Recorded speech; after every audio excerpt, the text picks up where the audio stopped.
숫자 나라가 있었는데 숫자 나라예요. 숫자들이 살고 있었겠죠. 그런데 여긴 4.5가 있었고 5가 있었대요. 4.5하고 5가 있었는데 이게 5가 난폭한 성격을 가져가지고 맨날 4.5를 괴롭혔던 모양이에요. 그래서 어느 날 이 4.5하고 5가 또 4.5가 가만히 있지 않잖아요. 그래서 한번 대판 싸웠다고 합니다. 근데 누가 이겼을까요? 네? 누가 이겼을까요? 네, 0.5 차이로 4.5가 진 거예요. 네, 그러니까 5가 이긴 겁니다. 그럼 어떻게 하겠어요? 그후부터 5는 계속 4.5를 괴롭혔던 모양입니다. 그래서 4.5는 늘 울면서 그렇게 살았대요. 그리고 시간이 지나서 어느 날 5가 4.5에게 또 심부름을 시킵니다. 커피 타오라는 거죠. 네, 커피 타와 이렇게 한 거예요. 그런데 그날은 이상하게 갑자기 4.5가 야 네가 타먹어 이랬다는 거예요. 야 네가 타먹어 이랬답니다. 순간 정적이 흐릅니다. 이 도대체 어떻게 된 일이지? 갑자기 막 저쪽에서 지켜보고 있던 2하고 3이 막 뛰어와서 야 너 왜 그래? 5한테 혼나고 또 울면 어떻게 막 이렇게 막 얘기합니다. 근데 갑자기 4.5가 웃으면서 당당하게 이렇게 얘기했대요. 나 전 뺐어. 자, 이게 무슨 말인지 모르시면 오늘 집에 가서 잘 상의해 보십시오. 전 뺐으니까 이겼나 보죠 뭐. 의미 없는 눈물입니다. 그리고 또 의미 있는 눈물들이 있어요. 오늘 함께 나눌 주제는 예수님이 우셨다라는 주제예요. 예수님이 우셨다. 여러분들은 혹시 부모가 우는 모습을 본 적이 있습니까? 자녀로서 부모님이 울어요. 여러분들 앞에서 아니면 주변에서 아니면 방문을 닫아놓고 웁니다. 그런 걸 들어본 적이 있습니까? 아마 많지는 않을 겁니다. 그럴 때 그 자녀의 마음이 어떤지 참 혼란스럽습니다. 이걸 뭐로 표현하기 참 어려운 거예요. 내가 태산같이 의지했던 부모가 눈물을 흘린다. 이것은 자녀에게는 굉장한 정서적인 충격이라고까지 표현합니다. 함께 읽은 말씀, 특별히 이제 예수님의 우심에 대한 묵상을 하면서 우리 예수님이야말로 우셨을까라고 생각할 그런 지점들이 많죠. 세상을 창조하시고 다 알고 계시며 계획하신 그분이 울었다는 말이 사실 이렇게 잘 다가오지 않습니다. 생경한 것이 사실이에요.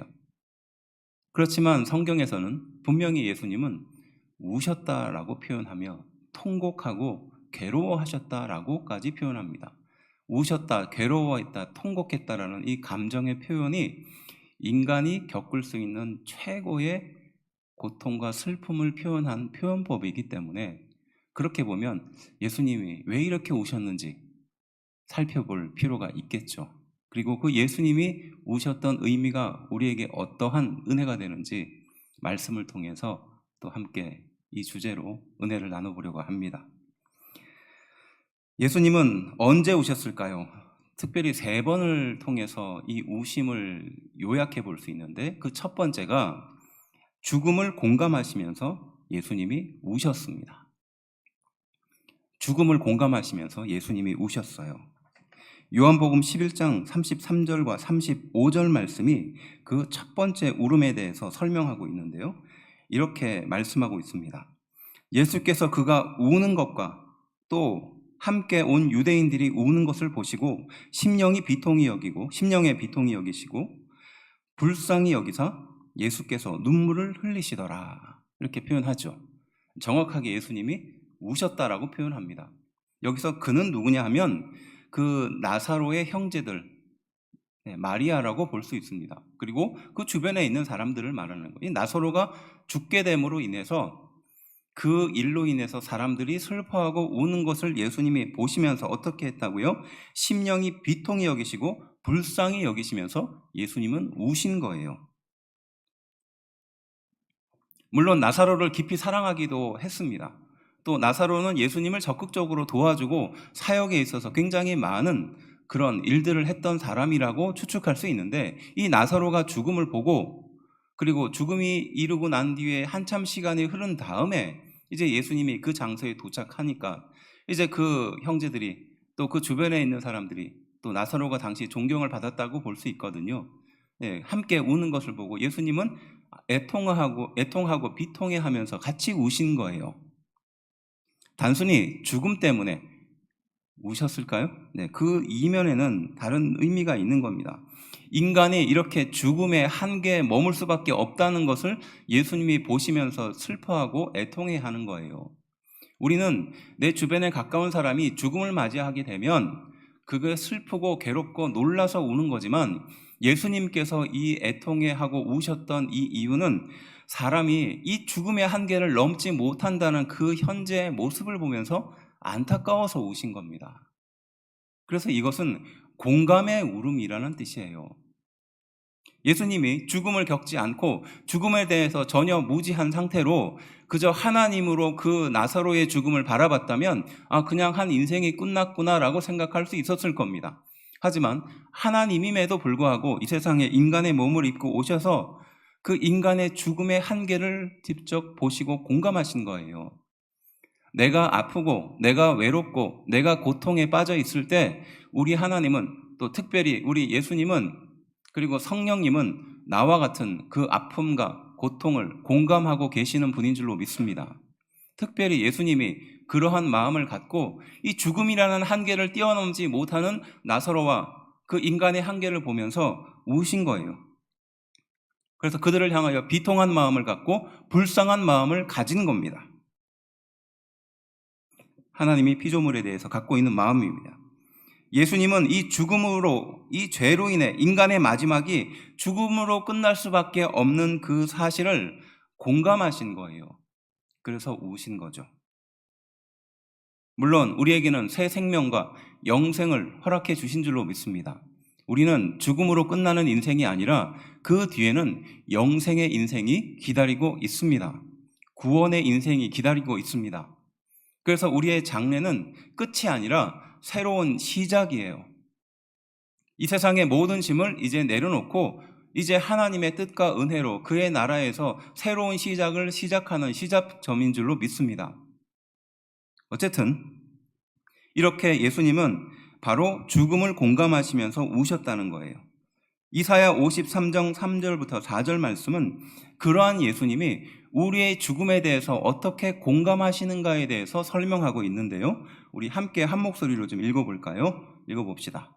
시작. 그는 멸시를 받아 사람들에게 버림받았으며 간고를 많이 겪었으며 질고를 아는 자라.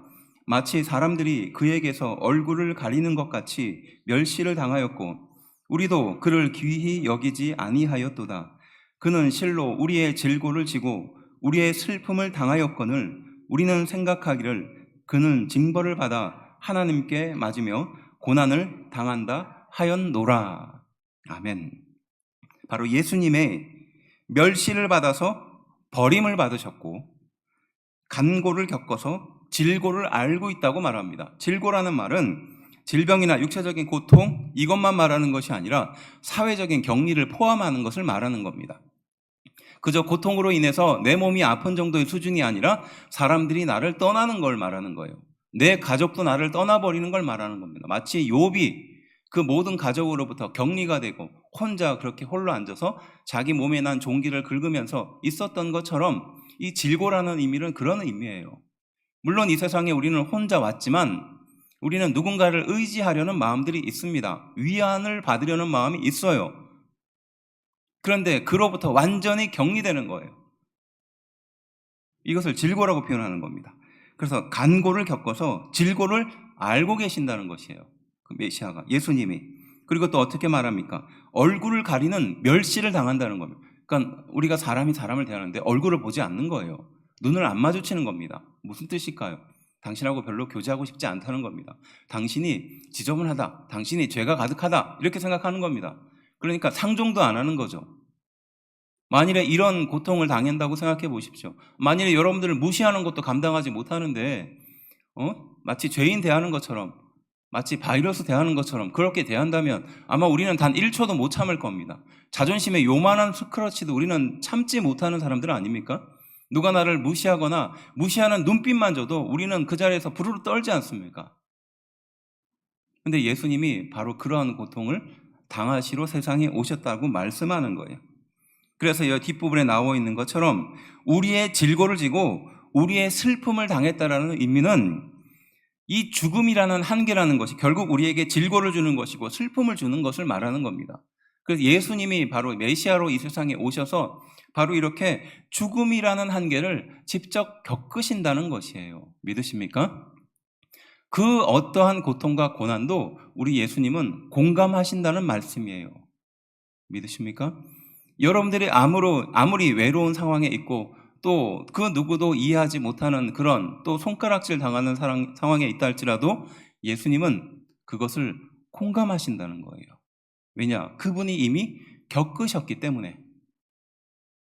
욕을 먹어보셨고 또 사람들로부터 손가락질을 당해봤고 또 마치 바이러스 취급당하듯이 그렇게 예수님이 당하셨기 때문에 예수님은 바로 그것이 우리 인생의 죽음이라는 한계를 갖고 있다는 것을 보고 우셨다는 것이에요. 그래서 첫 번째 은혜가 바로 예수님은 죽음을 공감하면서 우셨다는 것이고 나의 가장 삶의 밑바닥에 그 상황을 보시고 예수님은 우시고 계신다는 뜻입니다. 누구에게도 말 못할 그런 고난과 고통 속에 있다면 이 예수님께서 나를 향하여 울고 계심을 통해 은혜를 받기를 주의 이름으로 축원합니다. 위로를 받기를 주의 이름으로 축원합니다. 예수님은 바로 나의 상태를 잘 알고 계십니다. 두 번째는요, 불순종을 보시고 우셨습니다. 예수님의 두 번째 울음입니다. 바로 불순종을 보고 우셨어요. 누가복음 19장 41절에 등장하는데요, 이렇게 말씀하십니다. 가까이 오사 성을 보시고 우시며 라고 말해요. 누가복음 19장 41절. 가까이 오사 성을 보시고 오시며. 자, 뭘 말하는 걸까요? 예수님께서 그 마지막, 이제 그 정말 십자가에 달린 그 마지막 그 순간에 그 절체절명의 그 한 시간도 아까운 그때 예수님께서 그 일주일의 시간을 보내는데 그 중에서 그 예루살렘 성전을 보시면서 우시는 거예요. 왜 우셨을까요? 아니, 그 찬란하고 위대해 보이는 그 예루살렘 성전을 왜 예수님은 보시고 우셨을까요? 그런 일화가 있죠. 성경에 나와 있는 것처럼 예수님을 따르는 제자 중에 한 사람이 그 예수님이 성전에서 말씀을 전하는 것을 들으며 이제 함께 나오게 되었습니다. 그때 예수님의 제자가 12제자가 아닙니다. 그 제자 중에 한 사람이 예수님께 말합니다. 이 성전 아름답지 않습니까? 이 성전 대단하지 않습니까? 여기에 이 세워진 돌은 이 주변에 있는 돌이 아니지 않습니까? 그러니까 해외에서 수입해서 들어온 거고 정말 당시에 귀중하다고 할 수 있는 건 다 모아가지고 이 성전 이렇게 만들었는데 최고지 않습니까? 이렇게 예수님께 자랑하듯이 얘기한 겁니다. 그리고 그렇게 자랑하는 그 제자들을 향하여 예수님이 성을 보시면서 우신 거예요. 우리가 생각하는 그 찬란하고 위대하고 수많은 성도들이 헌금하고 헌신했던 그 예루살렘 성전을 보면서 예배를 드리고 하나님을 찬양하고 경배했던 그 장소를 보시면서 왜 정작 예수님은 우셨을까요? 이스라엘 백성들에게 이 예루살렘 성은요, 자부심이었습니다. 그들의 자존심이었고 자랑이었어요. 그들의 신앙의 어떤 표본 같은 거였습니다. 자기는 이 정도밖에 안 되지만 우리가 함께 드리는 이 예배 예루살렘 성전은 이렇게 아름답고 고귀하고 위대한 것들이 있다는 거예요. 화려한 성전, 귀중품, 비싼 돌들, 그 기물들을 보면서 이제 소위 말해서 대리만족을 하는 것이죠. 자신의 신앙이 어떠한 상태인지는 볼 생각을 하지 않고 그저 화려한 성전의 모습에 취하는 거예요. 큰 성전의 모습이 마치 자기의 신앙인 것처럼 생각하는 겁니다. 자신의 신앙은 초등학교도 졸업 못했는데 이 성전이 화려함을 보면서 나는 대학교를 졸업한 것이라고 오해하고 착각하는 겁니다. 어디 나가서 제대로 한 영혼을 변화시킬 만한 능력도 없으면서 예수님께 자랑하는 거죠. 이 성전 대단하지 않습니까? 예수님은 그 성전이 어떻게 될지를 잘 알고 계셨어요. 두 가지 의미겠죠. 영적인 의미에서 성전이에요. 우리가 쌓아놓은 그 성이 결국은 무너지게 될 거라는 것을 암시하는 겁니다. 내가 신앙생활을 30년, 40년을 했던 내가 3대 신앙이든 4대 신앙이든 그게 중요한 게 아닌 거죠. 그런데 우리는 그 신락 같은 의미도 없는 거기에 내 어떤 것에 목숨을 거는 거예요.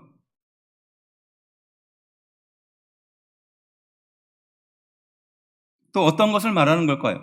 그 화려해 보이는 성전도 하루아침에 무너지는 것이다라는 것을 말하는 겁니다. 또 실제 역사에서도 70년 뒤에 이 성이 완전히 무너지잖아요. 예수님은 이 두 가지를 동시에 보신 것입니다. 영적인 성전이 무너지는 것이며 또 교만한 성전이 무너질 것이며 또 실제 이 이스라엘 백성이 이 자부하던 성전이 완전히 다 무너질 것이다라고 지금 예수님은 말씀하고 있는 거예요.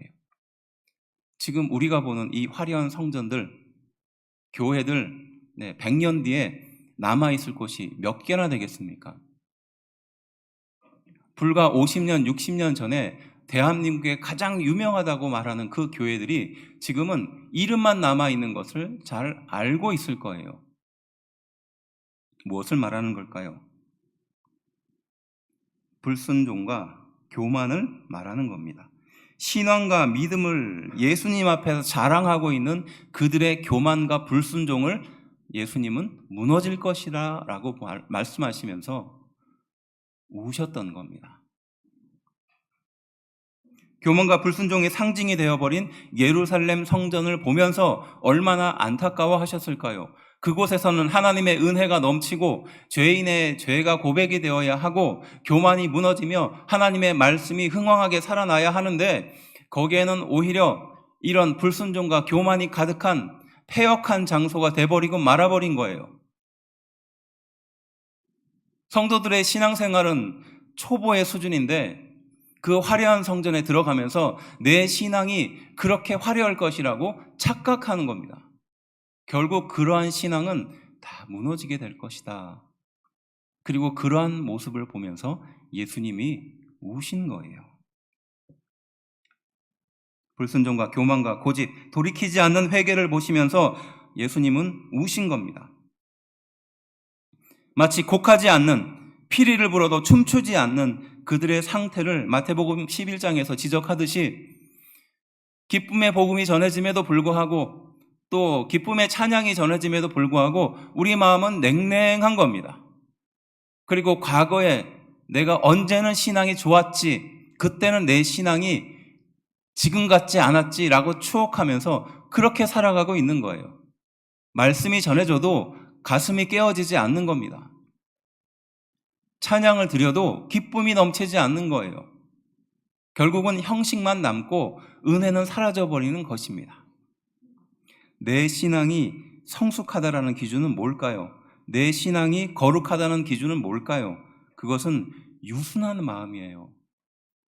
유순한 마음입니다.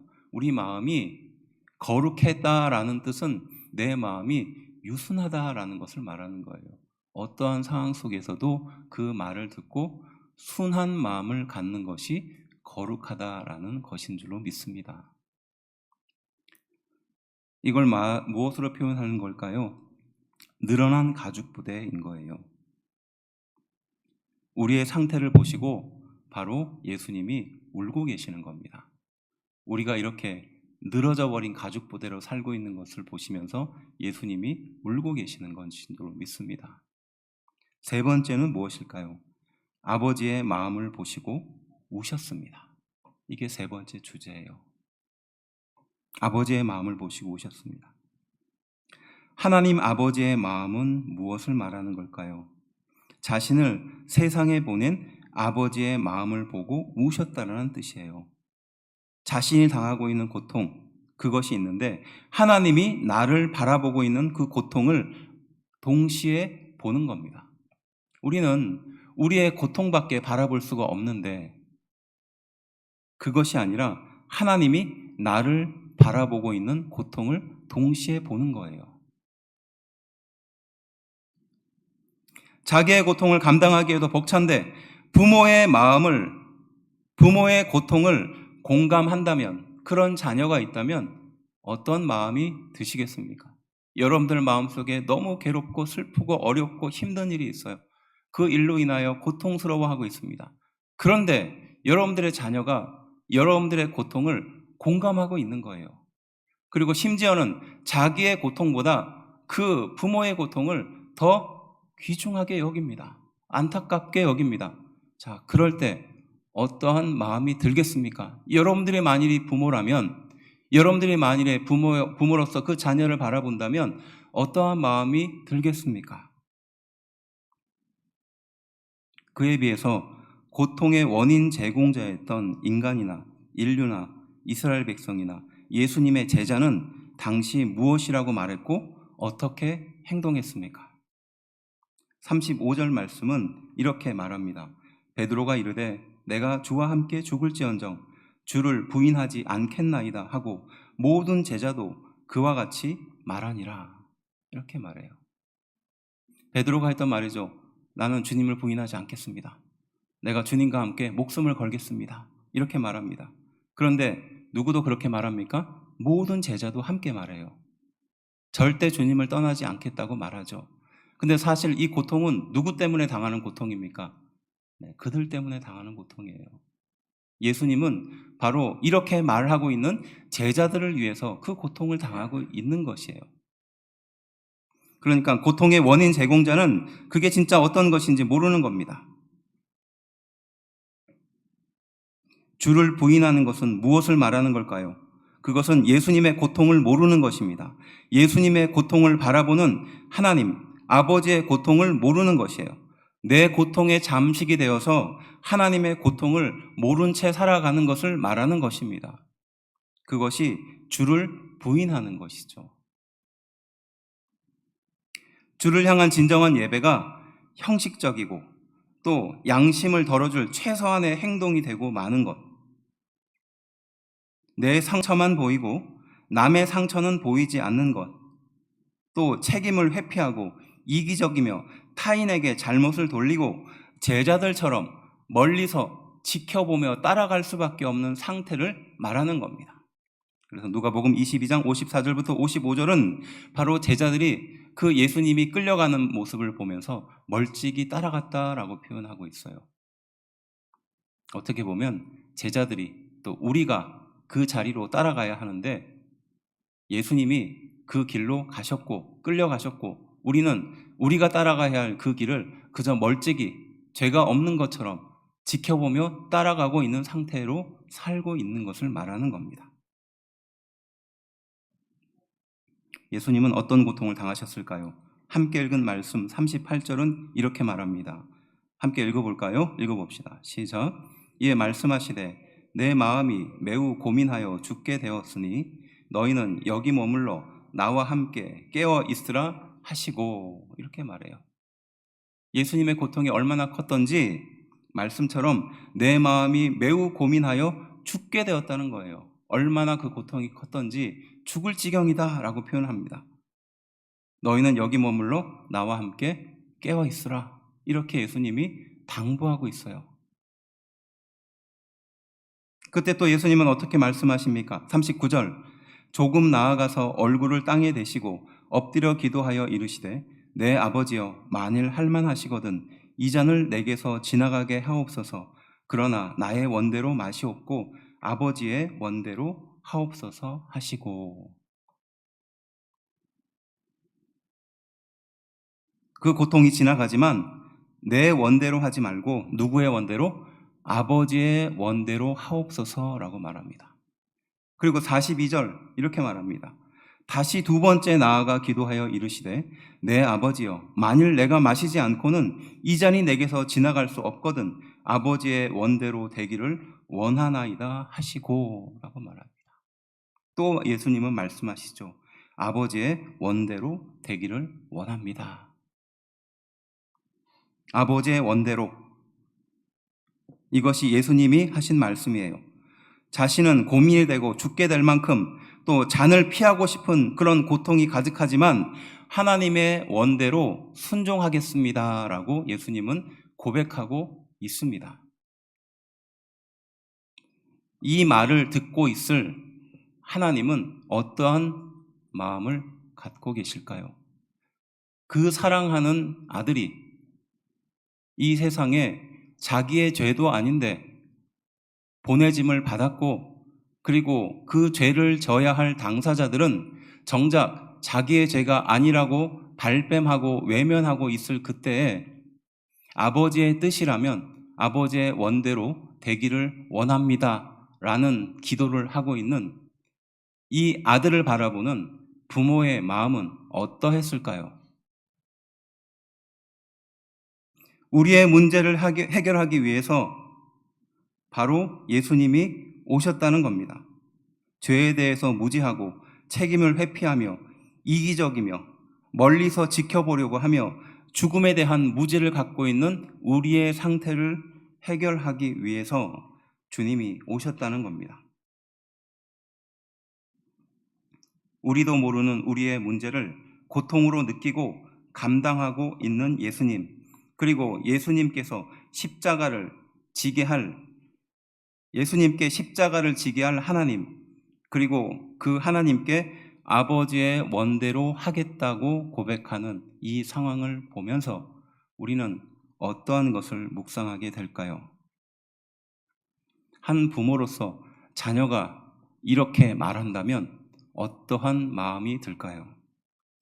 히브리서 5장 7절은 그 예수님의 울음에 대해서 이렇게 표현합니다. 그는 육체에 계실 때에 자기를 죽음에서 능히 구원하신 이에게 심한 통곡과 눈물로 간구와 소원을 올렸고 그의 경건하심으로 말미암아 들으심을 얻었느니라 라고 말합니다. 예수님이 바로 심한 통곡과 눈물로 간구와 소원을 올리고 있다라고 말하고 있는 것이죠.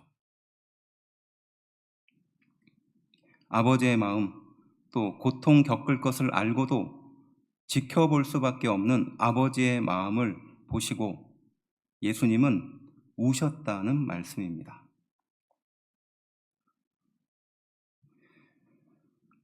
캠퍼스에서 소개로 만난 커플이 있었고 남편은 미래 법관이 될 인재였습니다. 부모의 사랑 속에서 곱게 자라난 딸, 그는 아내가 되어서 대학도 졸업하지 못하고 남편과 함께 가정을 꾸리게 됩니다. 꽃길이 또 꿈길 같은 미래를 우리 앞에 펼쳐 놓았을 것이라고 생각하면서 그들의 결혼은 시작되었습니다. 하지만 결혼과 함께 시작된 시어머니의 말과 또 계속되는 남편의 무관심 속에서 그 분은 병들어 가기 시작했습니다. 내 아들 앞길 막지 말고 격에 맞게 행동해라.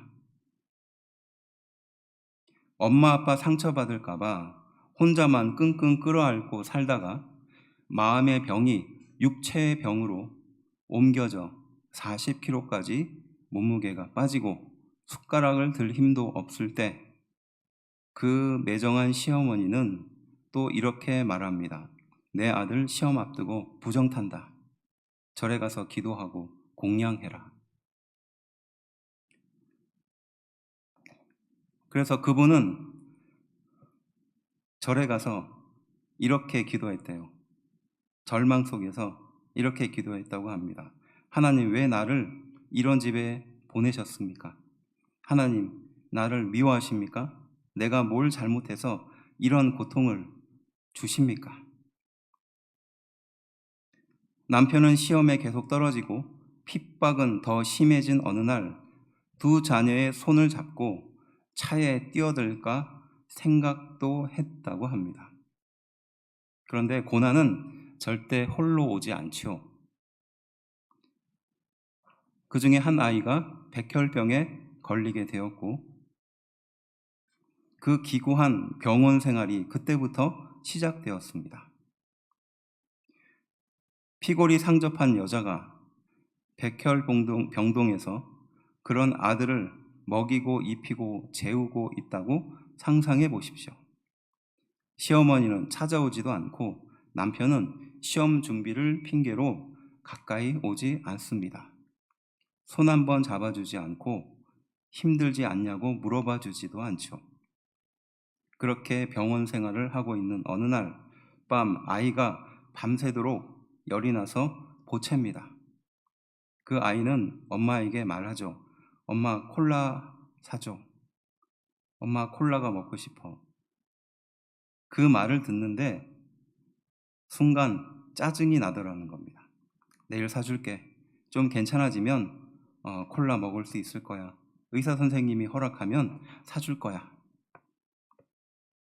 그러나 새벽이 다 되어서 이 아이가 말합니다. 엄마 괜찮아. 엄마 자. 나도 이제 잘래. 그게 이 아이의 마지막 말이 되고 말았습니다. 장례식 내내 시어머니는 저런 게 집에 들어와서 아들 앞길 막고 손자도 잡아먹었다 비난합니다. 그 말에 싸울 힘도 없고 대꾸할 힘도 없었지만 그분은 그 장례식 내내 이런 생각만 했다고 하죠. 내 자식 입에 콜라 하나도 못 사주는 엄마, 콜라도 못 먹이고 보낸 무정한 엄마. 그렇게 짐을 정리하고 집에 돌아오는데 남은 아들을 손잡고 바다를 찾았다고 합니다. 왜? 함께 바다에 뛰어들려고요. 여기서 끝을 내자. 이제 더 갈 힘도 없다. 그렇게 바라만 보고 바다를 바라보며 절벽 끝으로 가는데 갑자기 이런 음성이 들려오더라는 겁니다. 네 자식 그렇게 보내고 네가 그렇게 불행한데 나는 어떻겠니? 나도 내 아들 십자가에 달고 내 마음은 어떻겠니? 내 아들 고통에 몸부림치고 기도할 때 아버지 원대로 해주세요라고 할 때 나는 어떤 마음이 들었겠니? 너를 구하려고 내 남편, 내 시어머니, 내 가족들을 구하려고 내 아들을 희생한 나는 어떻겠니? 정신이 번쩍 들어서 그 함께 간 아들의 손을 붙잡고 다시 그 길을 돌아 나왔다고 합니다. 그 먼저 간 아들이 이것을 깨닫게 해주셨구나. 하나님을 통해서 내 고통만 생각했던 거였구나. 그리고 이 사람은 그때 다른 인생을 살게 됩니다.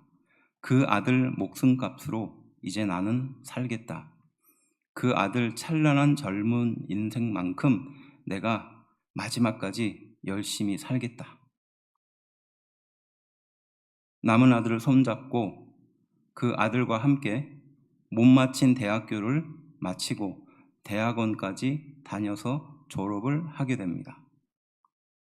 그리고 자기가 죽으려고 했던 그 절벽 가까운 곳에 나같이 생각하고 절망에 젖어 있는 사람들이 올까?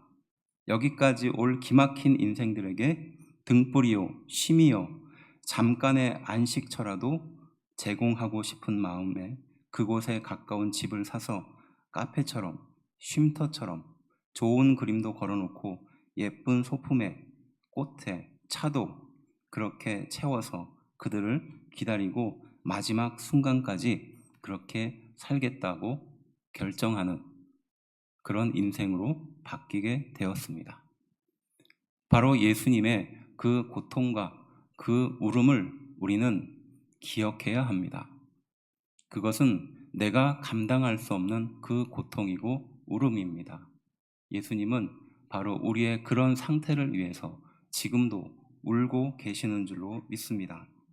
우리의 죽음의 한계를 공감하고 우리의 불순종을 공감하고 그리고 아버지의 뜻에 순종하며 아버지의 마음이 어떠한지 공감하며 예수님은 울고 계십니다. 그 예수님이 지금 우리의 예배 가운데 동일하게 말씀하시고 안타까워하고 계시는 줄로 믿습니다. 기도하겠습니다.